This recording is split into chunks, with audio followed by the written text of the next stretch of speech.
வணக்கம். இலங்கை செய்திகளுடன் நான் ரோஷன். விரிவான செய்திகளுக்கு முன் தலைப்புச் செய்திகள். சர்வதேச வெசாக் தினத்தில் பங்கேற்பதற்காக ஜனாதிபதி அனுருகுமார் திசாநாயக்க வியட்நாமிற்கு பயணம். வடக்கு மக்கள் மீது வைத்துள்ள நம்பிக்கையை நிச்சயமாக பாதுகாப்போம் என பிரதமர் ஹரணி அமரசூரிய உறுதி. வரிகளை நிவர்த்தி செய்வதற்கான ஒரு பகுதியாக அமெரிக்காவுடன் இலங்கை 2 சுற்று மெய்நிகர் கலந்துரையாடல்களை நடத்தியுள்ளதாக பிரதியமைச்சர் அனில் ஜயந்த் அறிவிப்பு. இலங்கை இந்திய ஒப்பந்தம் கைச்சாத்திடப்பட்டுள்ளமை குறித்து அரசியல் விமர்சகரும் முன்னாள் ராஜதந்திரியுமான கலாநிதி தயான் ஜெயதிலக குற்றச்சாட்டு. தொடர்வது விரிவான செய்திகள். சர்வதேச வெசாக் தினத்தில் பங்கேற்பதற்காக ஜனாதிபதி அனுருகுமார் திசாநாயக்க எதிர்வரும் மே மாதம் 5ஆம் தேதி வியட்நாம் பயணமாக உள்ளார். உலக அமைதி மற்றும் நிலையான வளர்ச்சிக்கான பௌத்த நுண்ணறிவு என்ற கருப்பொருளின் கீழ் 2025ஆம் ஆண்டுக்கான சர்வதேச வெசாக் தினம் இம்முறை சிறப்பாக முன்னெடுக்கப்பட உள்ளது. சுமார் 80 நாடுகளை சேர்ந்த பிரதிநிதிகள் இதில் பங்கேற்க உள்ளனர். வியட்நாமின் ஹோசிமின் நகரத்தில் அமைந்துள்ள பௌத்த நிலையத்தில் நடைபெறும் இந்த விழா மற்றும் அதனுடன் இணைந்து சர்வதேச அறிவியல் மாநாட்டில் 1000 சர்வதேச பிரதிநிதிகள் உட்பட 2000க்கும் மேற்பட்டோர் பங்கேற்கின்றனர். ஜனாதிபதி அனுருகுமார் திசாநாயக்க உள்ளிட்ட சில நாடுகளின் தலைவர்கள் இந்த நிகழ்வுக்கான சிறப்பு விருந்தினர்களாக அழைக்கப்பட்டுள்ளனர். முன்னதாக 2017ஆம் ஆண்டு இலங்கையில் ஐக்கிய நாடுகளின் ஆதரவோடு நடைபெற்ற சர்வதேச வெசாக் தினத்தில் இந்திய பிரதமர் நரேந்திர மோடி சிறப்பு விருந்தினராக கலந்து கொண்டிருந்தார். இந்த நிலையில் 2025 மே 6 மற்றும் 7ஆம் தேதிகளில் நடைபெறவுள்ள வெசாக் தின நிகழ்வில் ஜனாதிபதி அனுருகுமார் திசாநாயக்க கலந்து கொள்வது குறிப்பிடத்தக்கது. வடக்கு மண்ணில் ஏற்பட்ட பிரச்சனைகளையும் அவற்றால் ஏற்பட்ட வலி இழப்புகளையும் மாற்றுவதற்கான பொறுப்பு எமக்கு உள்ளதாக பிரதமர் கலாநிதி ஹரணி அமரசூரிய தெரிவித்துள்ளார். இந்த பணியினை முறையாகவும் வெளிப்படையாகவும் மேற்கொள்வோம் என்றும் அவர் வலியுறுத்தி கூறினார். காரைநகரில் நேற்று வெள்ளிக்கிழமை நடைபெற்றிருந்த தேர்தல் பிரச்சார கூட்டம் ஒன்றில் உரையாற்றிய பிரதமர், மாகாண சபை தேர்தலில் விரைவில் நடத்துவதற்கான முனைப்பான முயற்சிகளை மேற்கொண்டு வருகின்றோம். வடக்கு மக்களின் நம்பிக்கையை உறுதியாக காத்திருக்க கடமைப்பட்டுள்ளோம் என்றும் அவர் உறுதியளித்தார். தொடர்ந்து பிரதமர் தெரிவிக்கையில், காரைநகர் மண் தனித்துவமான கலாச்சாரமும் பண்பாடுகளும் கொண்டது. இதனை பாதுகாத்து வளர்ப்பதற்கான பங்களிப்பை அரசாங்கம் வழங்கும். 1977ஆம் ஆண்டு இங்கு சுமார் 80,000 பேர் வாழ்ந்தனர். தற்போது அந்த எண்ணிக்கை 10,500ஆக குறைந்துள்ளது. கல்விமான்கள், பண்டிதர்கள், திறமையாளர்கள் பலர் இங்கிருந்து தோன்றி பல்வேறு சூழ்நிலைகளால் வெளியூர் சென்றுள்ளார்கள். அவர்கள் மீண்டும் நாடு திரும்பும் சூழ்நிலையை உருவாக்குவோம். இந்த மண்ணில் வாழும் மக்களின் அடிப்படை பிரச்சனைகள் கல்வி, சுகாதாரம் மற்றும் உள்கட்டமைப்பு ஆகிய துறைகளில் உள்ள குறைகள் இன்னமும் நீங்கவில்லை. யுத்தம் முடிவடைந்து 16 ஆண்டுகள் ஆன போதும் இவை தொடர்கின்றன.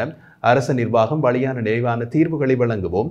2024ஆம் ஆண்டு மக்கள் முக்கியமான தீர்மானத்தை எடுத்தனர். ஊழலற்ற அரசாங்கத்தை தேர்வு செய்தார்கள். அதேபோல் வரவிருக்கும் உள்ளூராட்சி தேர்தலிலும் திறமை வாய்ந்த நேர்மையான நபர்களை மக்கள் தேர்ந்தெடுக்க வேண்டும் என்றார். நாட்டின் பொருளாதாரத்தை ஸ்திரப்படுத்துவதே எங்களது முதன்மை. நிலையான பொருளாதார அடித்தளத்தின் மீது மட்டுமே எல்லா பிரச்சனைகளுக்கும் தீர்வுகள் அமைய முடியும். அரசு சேவையை பின்பற்ற அரசியல் தலையீடுகளின்றி சுயாதீனமாக செயல்பட சூழலை உருவாக்கியுள்ளோம். மக்களின் ஜனநாயக உரிமைகளுக்கு எப்போது முதன்மை அளிப்போம். வடக்கு இரத்தமும் இழப்புகளும் கண்ட புனிதமான மண். அந்த வேதனைகளை சாந்தப்படுத்தவும் நம்பிக்கையினை நிலைநாட்டவும் எங்களது நடவடிக்கைகள் தொடர்ந்து முன்னெடுப்போம் என்றும் அவர் குறிப்பிட்டிருந்தார். அமெரிக்கா விதித்த பரஸ்பர வரிகளை நிவர்த்தி செய்வதற்கான முயற்சிகளின் ஒரு பகுதியாக அமெரிக்க வர்த்தக பிரதிநிதி அலுவலகத்தோடு இலங்கை 2 சுற்று மெய்நிகர் கலந்துரையாடல்களை நடத்தியுள்ளதாக துணை பொருளாதார மேம்பாட்டு அமைச்சர் அனில் ஜயந்த் தெரிவித்தார். இரு நாடுகளுக்கும் இடையிலான வர்த்தக பற்றாக்குறையை குறைப்பதற்கான திட்டங்களை வகுக்க ஜனாதிபதி அனுருகுமார் திசாநாயக்கவால் நியமிக்கப்பட்ட குழுவால் இந்த பேச்சுவார்த்தைகள் நடத்தப்பட்டுள்ளன.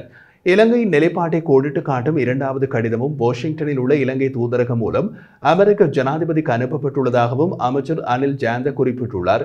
கலந்துரையாடல்களின் போது வர்த்தக இடைவெளியை குறைப்பதை நோக்கமாக கொண்ட திட்டங்களை இலங்கை முன்வைத்திருந்தது. அதே நேரத்தில் இந்த விஷயத்தில் மேலும் உரையாடலை கோரியது என்றும் நிதி அமைச்சகம் அமெரிக்க அதிகாரிகளோடு தொடர்பில் இருப்பதாகவும் ராஜதந்திர ஈடுபாடு தொடர்ந்து நடைபெற்று வருவதாகவும் குறிப்பிட்டுள்ளார். பேச்சுவார்த்தைகளை முன்னெடுத்து சென்று ஒரு ஒப்பந்தத்தை இறுதி செய்ய இலங்கை தூதுக்குழுவை அமெரிக்காவுக்கு அனுப்புவதற்கான சாத்தியக்கூறுகளையும் அரசாங்கம் ஆராய்ந்து வருகிறது. அமெரிக்காவுடனான வர்த்தக பற்றாக்குறையை குறைப்பதற்கும் ஜனாதிபதி டொனால்ட் ட்ரம்பின் நிர்வாகத்தின் போது விதிக்கப்பட்ட 44% வரியை நிவர்த்தி செய்வதற்கும் இலங்கை தற்போது முயற்சிகளில் ஈடுபட்டு வருகிறது. இறக்குமதி வரிகள் மற்றும் வரி அல்லாத தடைகளின் கலவையாக விவரிக்கப்படும் இந்த வரி இரு நாடுகளுக்கும் இடையிலான வர்த்தக பற்றாக்குறையின் அடிப்படையில் கணக்கிடப்பட்டது. கடந்த சில நாட்களாக ட்ரம்ப் நிர்வாகம் உலகளாவிய ரீதியில் 90 நாள் இடைநிறுத்தத்தை அறிவித்திருந்தது. ஆனால் சீனாவுடனான அதன் வர்த்தக போரை தீவிரப்படுத்தியதோடு அமெரிக்காவிற்கு ஏற்றுமதி செய்யப்படும் பொருட்களுக்கு 145% வரி விகிதத்தை அறிவித்திருந்தமையும் குறிப்பிடத்தக்கது. சமீபத்திய வெளிப்புற அதிர்ச்சிகள் மற்றும் சர்வதேச நடவடிக்கைகள் இலங்கையின் பொருளாதாரத்தில் நிச்சயமற்ற சூழலை உருவாக்கியுள்ளது என்று சர்வதேச நாணய நிதியம் தெரிவித்துள்ளது. இலங்கைக்கு விஜயம் மேற்கொண்டிருந்த IMF-இன் அதிகாரிகள் குழு நாட்டின் அதிகாரிகளோடு சந்தித்து நடத்திய கலந்துரையாடல்களை தொடர்ந்து வெளியிடப்பட்டுள்ள அறிக்கையில் இந்த விடயம் கூறப்பட்டுள்ளது. குழு இலங்கையின் பொருளாதார செயல்திறன் மற்றும் நீடித்த நிதி வசதி திட்டத்தின் கீழான 4வது மதிப்பாய்வுகளுக்கான அடிப்படைகளையும் விவாதித்தது. அறிக்கையில் உலகளாவிய நிச்சயமற்ற நிலைமை இலங்கை நிதி சந்தைகளில் ஏற்றத்தாழ்வுகளுக்கு காரணமாக உள்ளது என்பதும் தற்போது அரசாங்கம் எடுத்துள்ள முயற்சிகள் பாராட்டத்தக்கவை என்றும் குறிப்பிடப்பட்டுள்ளது. அதேவேளை வெளிப்புற அதிர்ச்சிகளால் ஏற்படுகின்ற விளைவுகளை முழுமையாக மதிப்பீடு செய்ய இன்னமும் காலம் தேவைப்படும் எனவும் நிலையான வருவாய் திரட்டல் முயற்சிகள் இந்த நிலைமையில் மிகவும் முக்கியமானவை என்றும் சர்வதேச நாணய நிதியம் தெரிவித்துள்ளது. மேலும் புதிய வரி விலக்குகளை வழங்குவதில் எச்சரிக்கையோடு இருக்க வேண்டும். இவை நிதி வருவாய் கசிவுகளை தடுப்பதில் உதவியாக இருக்கும். மின்சார கட்டணங்களை ஈடு செய்வது தொடர்பாகவும் தேவையான கவனம் செலுத்தப்பட வேண்டும் என்று சர்வதேச நாணய நிதியம் வலியுறுத்தியுள்ளது. இதேவேளை இலங்கை அமெரிக்காவின் பரஸ்பர வரி விதிப்புக்கு எதிராக தனிப்பட்ட முறையில் பதிலளிப்பதை விட சர்வதேச மட்டத்தில் ஒருங்கிணைந்த நடவடிக்கையை மேற்கொள்ள வேண்டும் என வெரிட்டி ரிசர்ச் அமைப்பு தெரிவித்துள்ளது. அமைப்பின் அறிக்கையின்படி அமெரிக்காவின் இந்த வரி விதிப்பு உலக வர்த்தக நிறுவனம் நிலைத்துள்ள விதிமுறைகளை மீறுவதாகும். எனவே இலங்கை அரசு மற்ற நாடுகளோடு கூட்டு அமைப்பில் செயல்பட்டு ஒரு பொதுவான பதிலை உருவாக்க வேண்டும் என்று பரிந்துரைக்கின்றது. உலக வர்த்தக நிறுவனத்தில் தற்போது 166 நாடுகள் உறுப்பினராக உள்ளன. இவை உலக வர்த்தகத்தின் சுமார் 98% உள்ளடக்கியுள்ளன. தற்போது பல நாடுகள் தனித்தனியாக பேச்சுவார்த்தை நடத்தி கொண்டிருப்பதற்கிடையில் இந்த சிக்கலுக்கு ஒரு பலதரப்பு ஒருங்கிணைந்த அணுகுமுறை தேவைப்படுகிறது என்றும் வெரிட்டி ரிசர்ச் வலியுறுத்தியுள்ளது. இலங்கையில் இந்திய ஆயுத உற்பத்தி நிலையம் மற்றும் ஆயுத களஞ்சியம் மற்றும் நிறுவும் பொருட்டான ஒப்பந்தம் கைச்சாத்திடப்பட்டுள்ளது என்று அரசியல் விமர்சகரும் முன்னாள் ராஜதந்திரியுமான கலாநிதி தியான் ஜெயதிலக குற்றம் சாட்டியுள்ளார். சிங்கள தொலைக்காட்சி ஒன்றுக்கு வழங்கிய நேர்காணலில் இந்த வியாபாரத்தை இந்திய ஊடகங்கள் பாதுகாப்பு ஒப்பந்தம் என்று வர்ணிப்பதாகவும் இலங்கை அரசாங்கம் அதை புரிந்துணர்வு உடன்படிக்கை என்று கூறினாலும் இந்திய ஊடகங்களில் வெளியாகும் விவரங்கள் வேறுபட்டுள்ளதாகவும் அவர் கூறினார். இலங்கை ஒரு சுயாதீன நாடாகவே நிலைத்திருக்க வேண்டும் என்றும் எந்த ஒரு உலக சக்தியுடனும் இந்தியா, சீனா அல்லது அமெரிக்கா பக்கமாக செயல்படக்கூடாது என்றும் அவர் வலியுறுத்தினார். இலங்கை எந்த சந்தர்ப்பத்திலும் இந்தியாவின் நிலமாக மாறிவிடக் கூடாது என்றும் அவர் அறிவுறுத்தியுள்ளார்.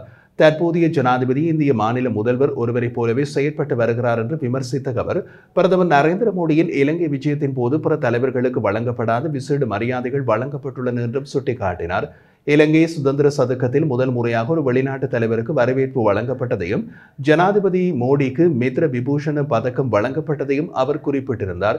மேலும் அனுராதபுரம் விமான நிலையம் சில மணி நேரங்களுக்காக சர்வதேச விமான நிலையமாக அறிவிக்கப்பட்டு மோடி அங்கிருந்து இந்தியாவுக்கு புறப்பட்டு சென்றதையும் இது ஒரு விசித்திரமான நிலை என்றும் அவர் தெரிவித்தார். இதன் மூலம் இந்திய பிரதமருக்கு இலங்கையின் எந்த பகுதிக்கும் செல்லும் அனுமதி வழங்கப்பட்டது போல தெரிகின்றது என்றும் அவர் குறிப்பிட்டார். அதேபோல் மோடியின் விமானம் பயணித்த பாதை ராமர் சேது பாலம் அமைந்துள்ளதாக கூறப்படும் பகுதி வழியாக அடுத்த கட்டத்தில் என்ன செய்ய போகிறார் என்பதையும் ஒரு நுட்பமான சமிக்கையாக பார்க்கலாம் என்றும் அவர் குறிப்பிட்டிருந்தார். ராமேஸ்வரம் மற்றும் மன்னார் இடையிலான பாலம் தொடர்பான முயற்சிகள் கடந்த 2001ஆம் ஆண்டு முதல் முன்னெடுக்கப்பட்டு வருவதையும் அவர் நினைவுபடுத்தியுள்ளார். இந்த ஒப்பந்தம் தொடர்பான முழுமையான தகவல்கள் அரசாங்கத்தால் ஏன் மறைக்கப்படுகின்றன என்பதையும் தியான் ஜெயதிலக கேள்வி எழுப்பியிருந்தார். இதில் எந்த ஒரு பாதிப்பும் இல்லை என்றால் ஏன் தகவல்கள் வெளியிடப்படவில்லை என்றும் அவர் கேள்வி எழுப்பினார். தமிழ் மற்றும் சிங்கள புத்தாண்டை முன்னிட்டு சொந்த ஊர்களுக்கு செல்லும் மக்களுக்காக இந்த விசேட பயணிகள் போக்குவரத்து சேவைகள் செயல்படுத்தப்படுகின்றன. கண்டி, புத்தளம், தம்புள்ள மற்றும் காலி உட்பட முக்கிய நகரங்களை மையமாக கொண்டு சிறப்பு பேருந்து சேவைகள் நடைமுறைப்படுத்தப்பட்டுள்ளது. மேலும் காலி, மாத்தறை, பதுளை, தங்காலை மற்றும் கதிர்காமம் பகுதிகளுக்கு செல்லும் பயணிகளுக்காக அதிவேக நெடுஞ்சாலையின் வழியாக மகும்புர, கடவத்து, கடுவல மற்றும் பஸ்டன் மாவட்ட ஆகிய இடங்களை மையமாக கொண்டு கூடுதல் பேருந்துகள் சேவையில் இணைக்கப்பட்டுள்ளதோடு மக்களின் பயண வசதிக்காக விசேட ரயில் சேவைகளும் ஆரம்பிக்கப்பட்டுள்ளன. இதேவேளை சிங்கள மற்றும் தமிழ் புத்தாண்டை முன்னிட்டு நாட்டின் அனைத்து சிறைச்சாலைகளிலும் உள்ள கைதிகளை திறந்த வெளியில் சந்திக்க அவர்களின் உறவினர்களுக்கு விசேட வாய்ப்பு வழங்கப்பட்டுள்ளது. இது தொடர்பாக வரும் 13ஆம் தேதி மற்றும் 14ஆம் தேதிகளில் இந்த சிறப்பு சந்திப்பு ஏற்பாடு செய்யப்பட்டுள்ளது. இந்த 2 தினங்களில் கைதிகளின் உறவினர்கள் அவர்களுக்கு தேவையான உணவுப் பொதிகள் மற்றும் சுகாதார பொருட்கள் அடங்கிய ஒரு பொதியினை வழங்குவதற்கும் அனுமதிக்கப்படுவார்கள் என்று கூறப்படுகிறது.